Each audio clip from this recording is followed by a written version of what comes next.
Dios los sigue bendiciendo, los saluda de nuevo su hermano y amigo el pastor Carlos Parga, siervo del Señor Jesucristo.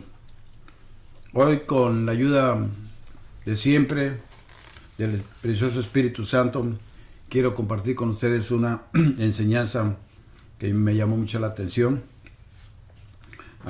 que lleva por tema el purgatorio, una doctrina errada. Así es que oremos. Padre Celestial, te doy gracias porque sigues siendo bueno y tu misericordia es para siempre.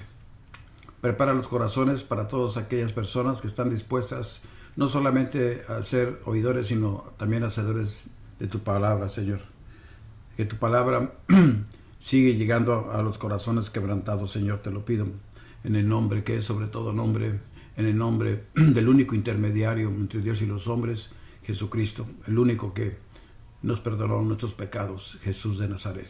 A Él te da toda la honra y toda la gloria, imperio y poder y majestad para siempre, porque para siempre es su misericordia. El purgatorio es el tema que quiero compartir ahora con ustedes.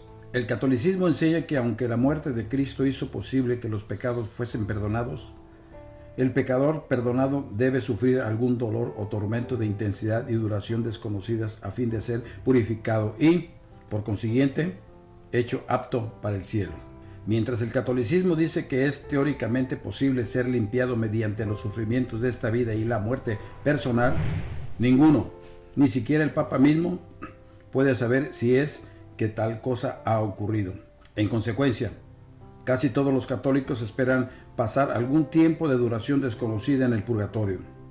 El no aceptar la doctrina del purgatorio trae la excomunión automática de la Iglesia Católica Romana.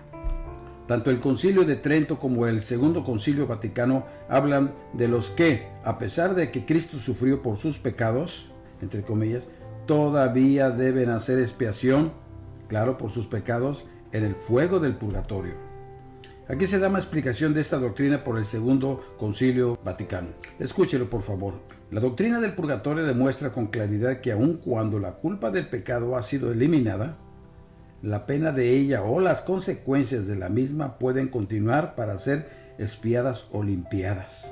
En el purgatorio, las almas de los que han muerto en la caridad de Dios y se han arrepentido verdaderamente, pero que no habían hecho satisfacción con la penitencia adecuada por sus pecados y omisiones, son limpiadas después de la muerte con castigos designados para purificar la deuda.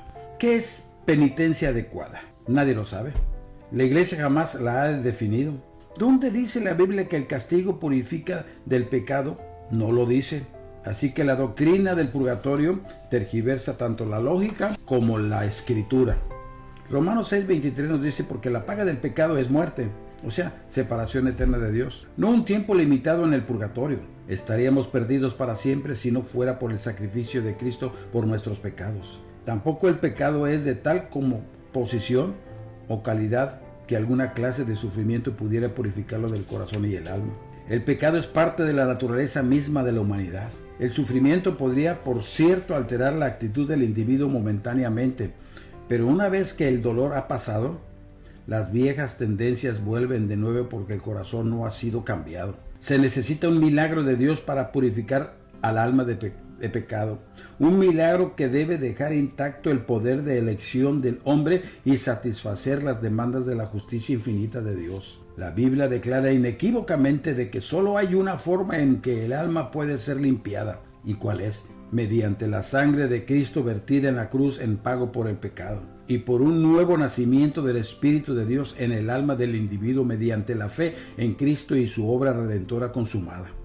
Por lo tanto, sobre estos dos factores, la doctrina de los sufrimientos purgatoriales es falsa. Primero, porque es imposible que el sufrimiento limpie el corazón de pecado. Y, segundo, no es necesario que el pecador perdonado sufra por su pecado porque Cristo ya ha pagado la pena total exigida por la justicia de Dios. Una persona puede ser limpiada sobre esa base solamente. La Biblia nos dice en Hebreos 1:4, habiendo efectuado la purificación de nuestros pecados, ¿quién? Cristo, por medio de sí mismo, se sentó a la diestra de la majestad en las alturas. Esto lo vemos en Hebreos, en el capítulo 1, verso 4, indicando que la purificación está terminada. Y de nuevo, Dice ahí, la sangre de Jesucristo, su Hijo, o sea, de Dios, nos limpia, o sea, nos purifica de todo pecado. Y eso lo vemos en la primera de Juan, capítulo 1, versículo 7. Así es que la Escritura es muy explícita en declarar que lo que nos purificó fue el derramamiento de la sangre de Cristo en su muerte bajo el juicio de Dios. Además, el Hebreo nos sigue diciendo en el capítulo 9, versículo 22, sin derramamiento de sangre no se hace remisión de pecado. No se dice que el purgatorio sea un lugar de derramamiento de sangre, sino de fuego purificador. La única purificación posible de nuestros pecados fue lograda por Cristo. Se la acepta solo por fe. Se efectúa en el corazón solamente por la gracia de Dios. ¿Por qué el sufrimiento en la tierra o en el purgatorio por el pecador mismo no puede purificar del pecado? El individuo que hace el sacrificio por el pecado debe él mismo ser sin pecado. En el Antiguo Testamento se nos dice 62 veces que los animales que se ofrecían debían de ser, escuche bien, sin defecto. Eso lo vemos en Éxodo, en el capítulo 12. Y también en el capítulo 29, también versículo 1. Y hay muchos más también, como Levítico capítulo 1, versículo 13, etc. Estos eran tipos o símbolos de Cristo, el Cordero de Dios, sin pecado, santo, que quitaría el pecado del mundo. Por consiguiente, ninguna cantidad de sufrimiento que el pecado experimente aquí o en el purgatorio podría jamás purificarlo a él o a algún otro del pecado. Solo un sacrificio sin pecado sería suficiente.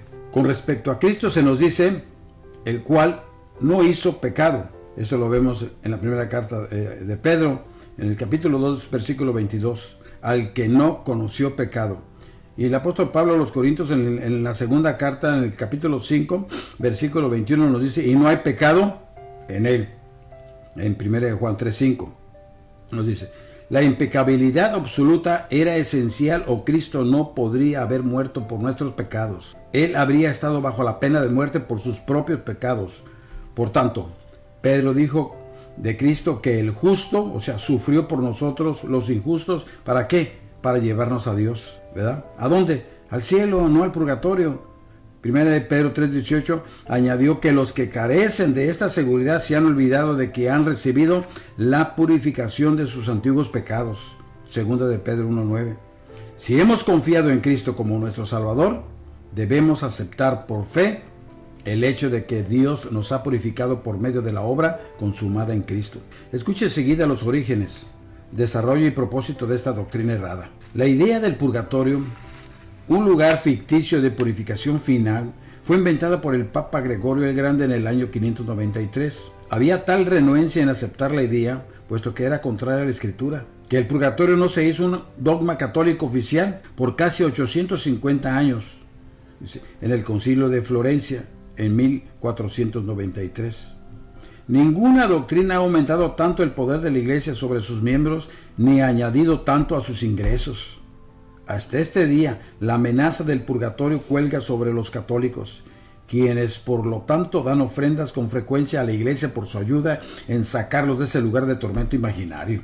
Roma promete que si se siguen sus decretos, la persona finalmente será librada del purgatorio y entrará al cielo. Sin embargo, la Iglesia jamás ha podido definir por cuánto tiempo cualquier persona debe pasar en el purgatorio, ni cuánto de ese tiempo se acorta por cualquier medio que se ofrezca. Es una necedad extrema confiar la liberación del individuo del purgatorio a una iglesia que ni siquiera puede definir cuánto tiempo la persona debe pasar ahí por cada pecado, ni cuánto tiempo cada ritual o acto de penitencia reduce el sufrimiento purgatorial. No obstante, los católicos continúan dando ofrendas a la iglesia, y grandes sumas se dejan en estos testamentos para hacer que se oficien muchas misas en favor del difunto. Ese proceso nunca se detiene.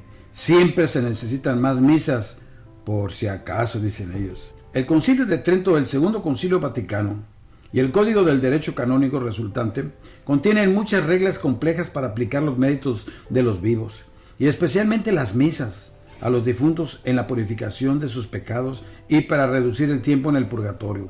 Escuchen lo que dice.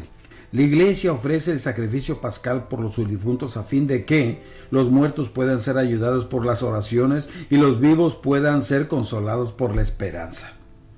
Entre las misas por los difuntos, la misa de funeral es la que tiene el primer lugar en importancia. Una misa por los difuntos puede celebrarse tan pronto como se reciben las noticias de una muerte. Uno de los principales promotores de esta doctrina horriblemente falsa, pero ingeniosamente lucrativa, fue un monje agustiniano de nombre Agostino Triunfo.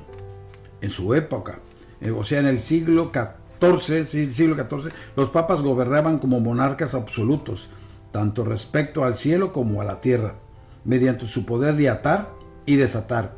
Ellos no solo establecían y disponían reyes y emperadores, sino que se creía que podían, a discreción, abrir y cerrar las puertas del cielo a la humanidad. El genio de Triunfo extendió esta autoridad por orden del Papa Juan XXII a un tercer reino. A principios del siglo XVIII, todavía se enseñaba comúnmente que había 8 niveles en el purgatorio. Los pobres estaban en el nivel más bajo, donde el fuego era más frío, con los reyes en los niveles más altos, donde el fuego era más caliente. Se suponía que Dios en su bondad lo había planeado de esa forma porque los reyes y nobles podían pagar más a la iglesia para hacer salir a sus almas, mientras que los pobres podían pagar poco. Cuenta de gente pobre que, cuando les decían que un pariente que recién había muerto estaba entre los mendigos en el purgatorio, juntaban a duras penas el dinero para que se oficiaran suficientes misas a fin de que los movieran a un nivel más arriba. Aunque el tormento sería mayor, la compañía sería mejor. Por lo tanto, los sacerdotes cobraban dinero tanto para aumentar el tormento en el purgatorio como para sacar a los pobres almas de ahí. Ni la palabra purgatorio misma, ni la idea del purgatorio puede encontrarse aunque sea una sola vez en toda la Biblia. Ni Jesús ni los apóstoles sugirieron absolutamente nada al respecto. El único versículo que siempre citan en apoyo del purgatorio viene de la apócrifa idea santa y piadosa, entre comillas, es orar por los muertos para que puedan ser librados de sus pecados. Y eso se ve en la segunda de Macabeos, capítulo 12, 46. Hay 3 problemas obvios con este versículo. Antes que nada, en la Biblia no hay un solo ejemplo de alguien que ora por los muertos. La Biblia claramente afirma de que está establecido, y lo vemos en Hebreos 9:27, está establecido para los hombres que mueran una sola vez, y después de esto, el juicio. Es demasiado tarde para orar después de la muerte.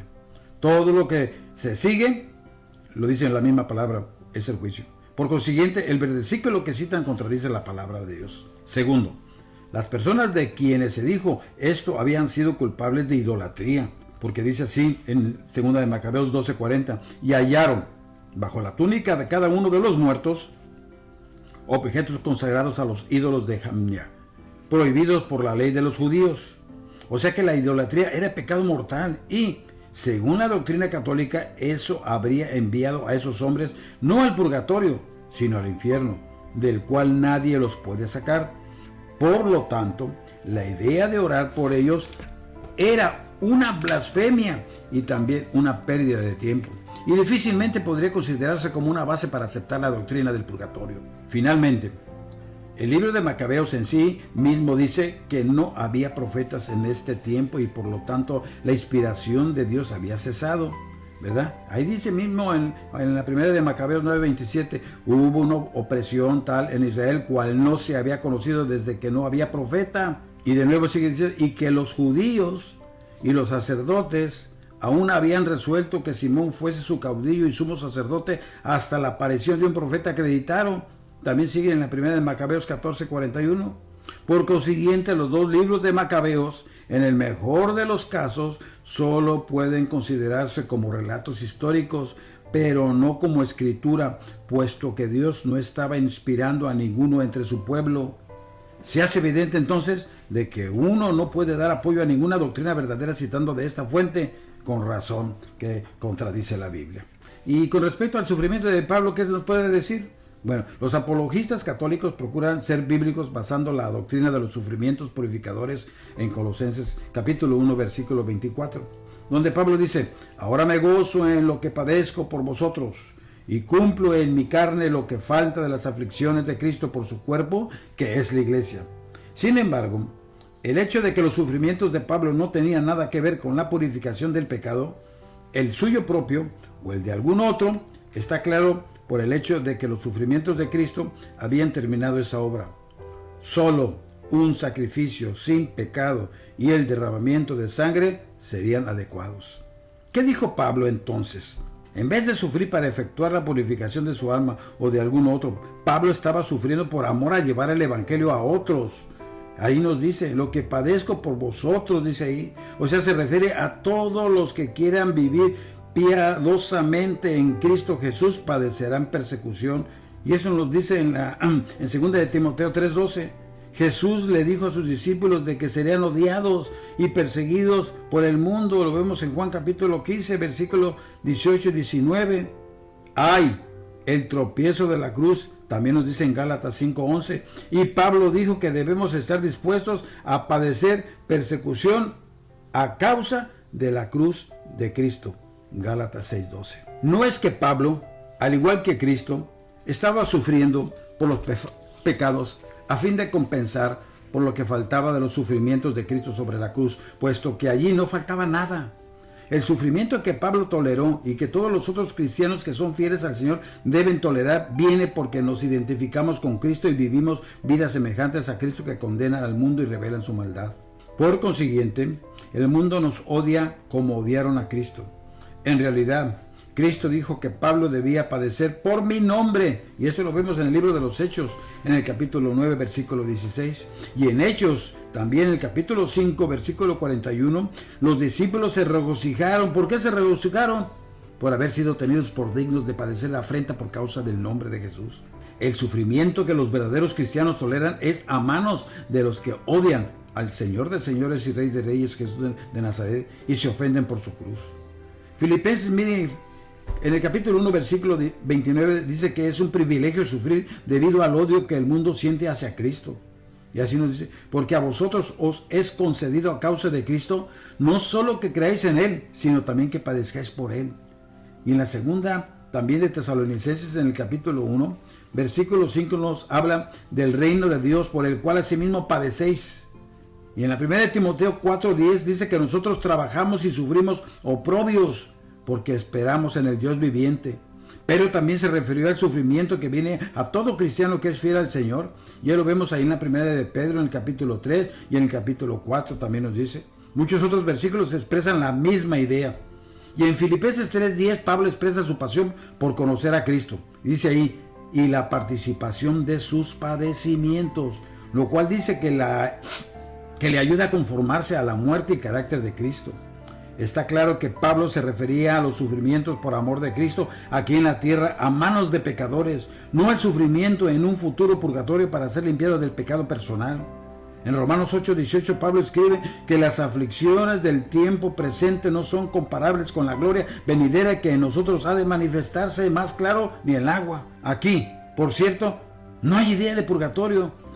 Vamos de los sufrimientos de este mundo a la mismísima presencia y gloria de Cristo nuestro Señor y Rey de Reyes, Jesús de Nazaret. Así que la doctrina del purgatorio es errónea. Se olvida de que hemos ofendido la infinita justicia de Dios. Santiago dice que aún el pecado más pequeño hace a un pecador culpable, o sea, de quebrantar todos los mandamientos. Santiago nos lo dice en el capítulo 2, versículo 10. ¿Por qué? Porque cualquier pecado es rebelión contra Dios, lo cual separa al pecador de Dios por la eternidad. En consecuencia, no hay escape del infierno, sino que el pecador debe sufrir ahí eternamente. Por lo tanto, es imposible que la persona pueda expiar por sus pecados mediante el sufrimiento. Por supuesto, en teoría, Dios podría pagar la pena infinita exigida por su justicia contra el pecado. Pero eso no sería justo porque Él no es uno de nosotros. Por lo tanto, Dios se hizo hombre mediante el nacimiento virginal. Al ser un hombre sin pecado y Dios infinito en una persona, Cristo pudo satisfacer lo que su propia justicia reclamaba a fin de que todo aquel que en Él cree no se pierda, mas tenga la vida eterna. En el versículo de oro, Juan 3:16.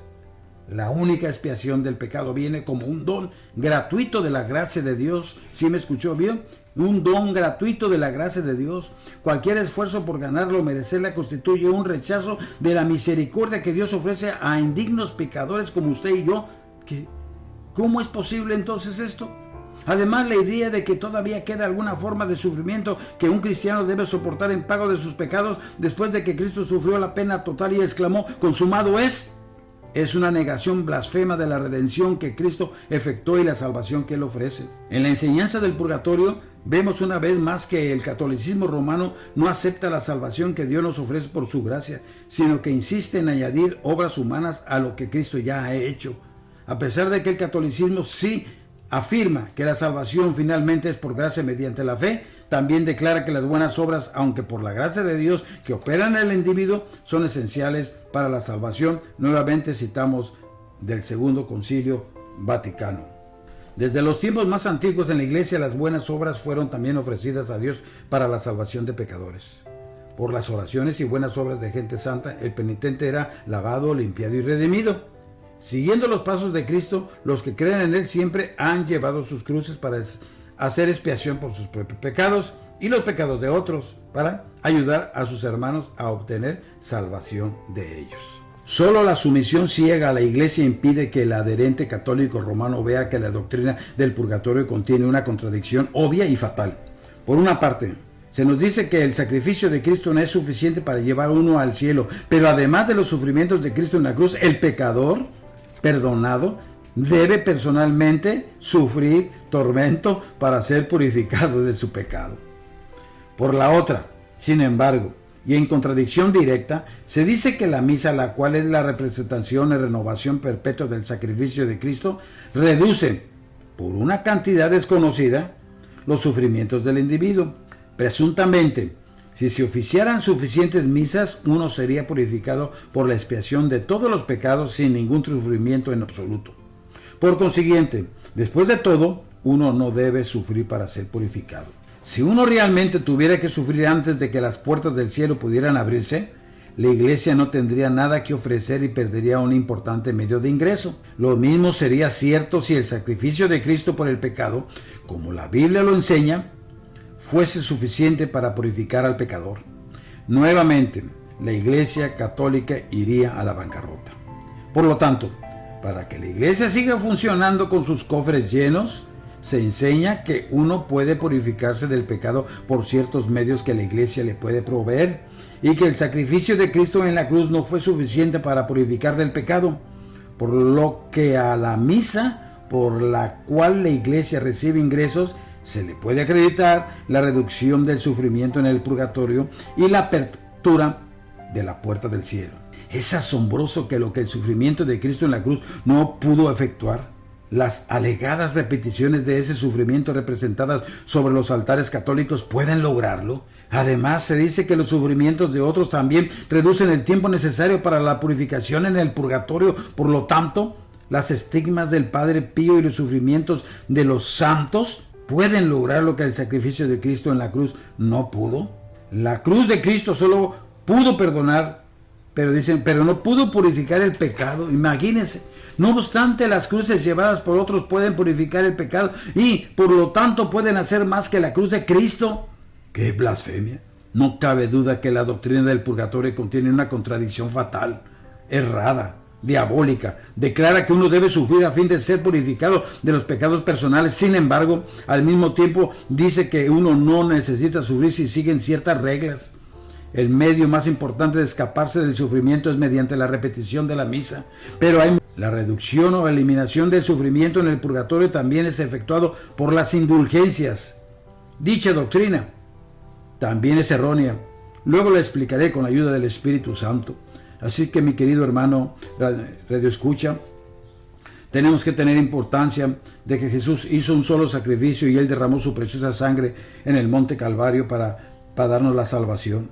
Así es que crea primeramente que el sacrificio del Señor Jesucristo fue perfecto. Así es que depositamos nuestra confianza y fe en Él, porque solamente Él puede perdonar pecados y podemos ir con Él a la mismísima presencia del Dios Todopoderoso si lo aceptamos como nuestro único y suficiente Salvador. Que Dios me lo siga bendiciendo y así estoy despedido. Gracias por su atención.